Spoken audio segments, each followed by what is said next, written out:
Hello, I'm Shadow Detective, and today we're going to be taking a look at one snippet from the Whatever podcast. The Whatever podcast, for those of you who don't know, is essentially two men who sit, contradict and undermine lots of women that they handpick to go on their show that they think are going to be easy to do. They do this through various techniques that they do on the show, such as just cutting off women mid-sentence, using other women against them, interrupting a woman and sidetracking her by asking her to define something, and then setting traps along the way of that definition to try and trip up those people into admitting that the male co-hosts are right. They also shout, they bellow, they control the women. They even herd them like cattle, sitting them really close together, all huddled in a corner, while the two males enjoy some kind of spacious seating, it seems. I'm not a fan of this show, but one guest has made some particularly stupid comments recently. He calls himself a psychologist and an academic, but I doubt he's anything of the such.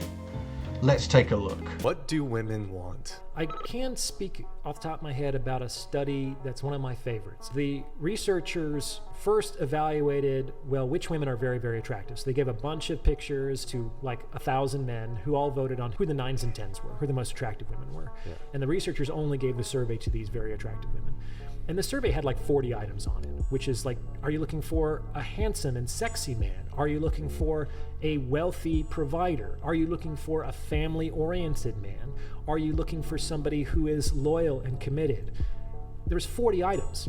And the attractive women across the board responded with yes. They wanted all 40 things. They wanted all 40 things on the survey.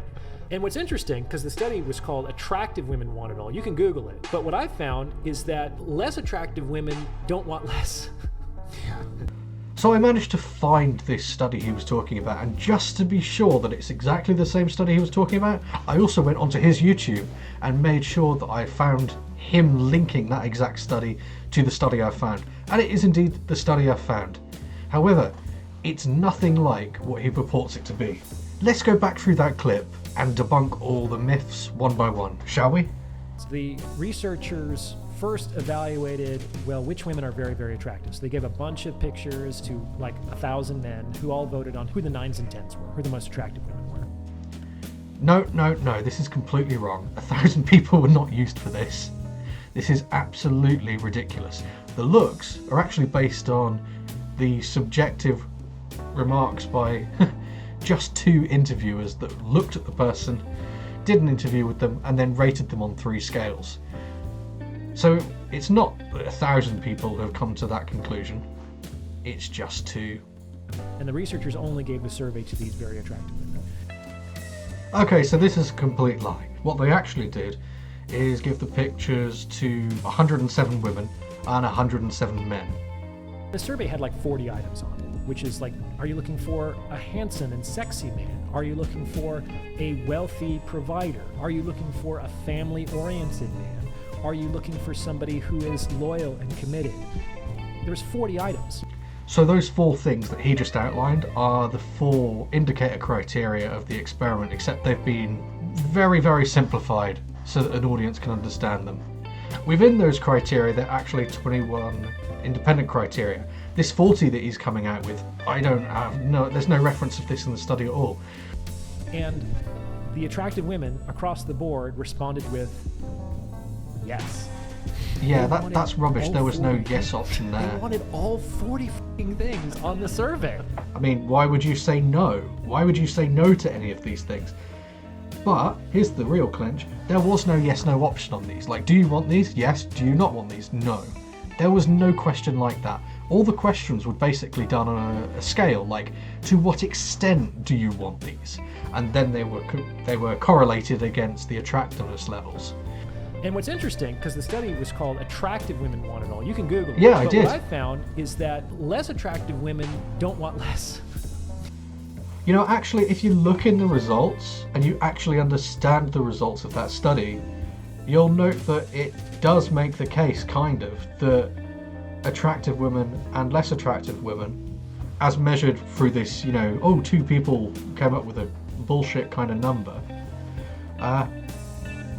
attractive women and less attractive women still do want those things. There is one fundamental flaw with this research paper, however, and that is the data.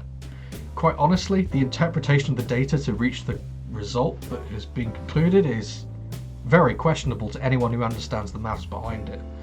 And for instance, if we had a hypothesis, right?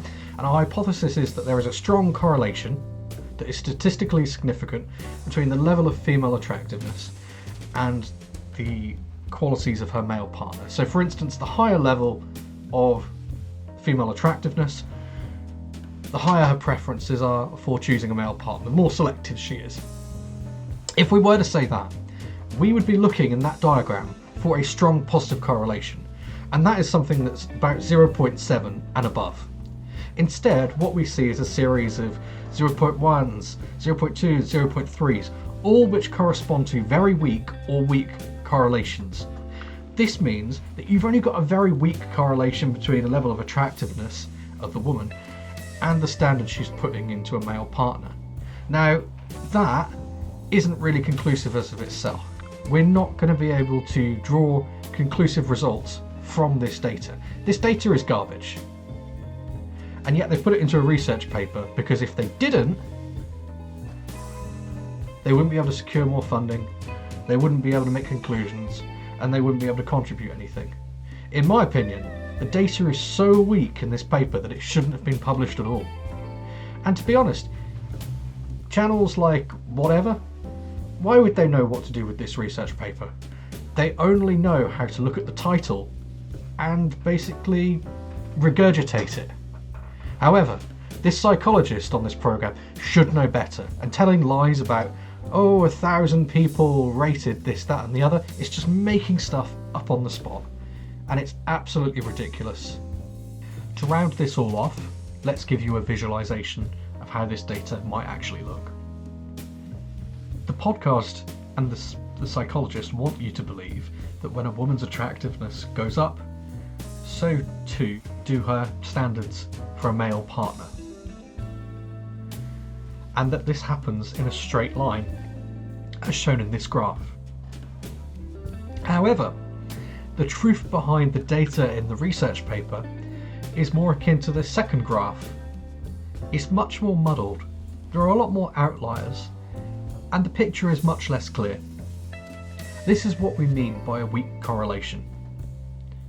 And this is the truth. If we wanted to be accurate to the study, we might say this in conclusion of the research paper. There is only weak, perhaps even negligible, correlation between the attractiveness of a woman and the standards desired for a male partner. So maybe if you're looking to enter the dating scene and want some good research and evidence to, back up a good and successful relationship, the Whatever podcast and this psychology guy are probably not the best places to start.